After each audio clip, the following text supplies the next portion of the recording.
Welcome back, everybody. Today we're talking about the attractive face. Did you know when you lose weight that one of the first places people notice weight change is in your face? In your face. Okay, so one thing about the face is that it gives us cues of your stress level, your immune system. It gives us cues on how good you feel. It also tells us about your body mass index or your BMI. So Jen, can you take us into more of that? This is my friend Jen, the RN, here to educate us on your BMI and why it's so important. Yeah, so your BMI, body mass index, like she said, and basically what it is, it's a number that kind of explains the ratio of your weight and your height. That's what BMI is. It's able to tell you even how much fat is on your body. Now, a scale doesn't do that. A scale just puts everything in one big plop. So you can have two women that are the exact same weight, but because their body mass indexes are different, you can have one that looks thinner, Correct, more fit, and more in shape compared to the other one. They might be both weigh 140. So talking about body mass index, what amount of weight would you say a person has to lose before people notice, in their face or anywhere else that they've lost weight?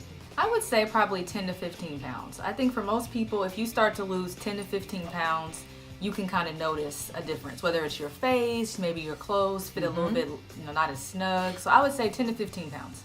All right, so for this body mass index, I know there's an equation you use to do it, but it gives you like a range, correct? Yes, it's a range.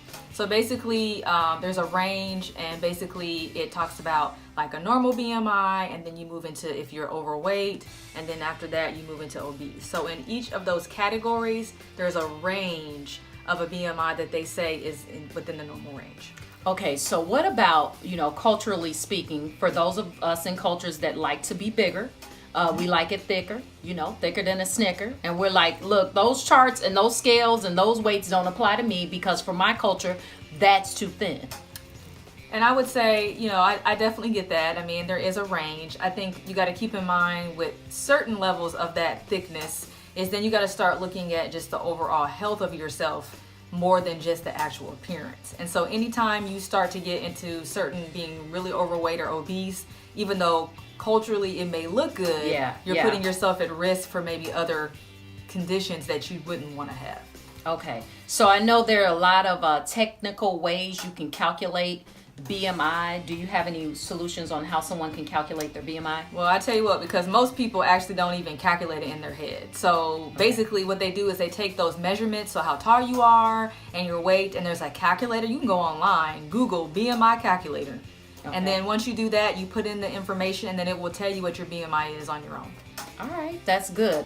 I am Joy Edwards, life transformation coach, coaching driven women to organize their time and create solutions so they can thrive in life, health, and relationship. And I want to say thank you to my friend, Jen, the RN. Thank you. See you guys later. Bye. Bye.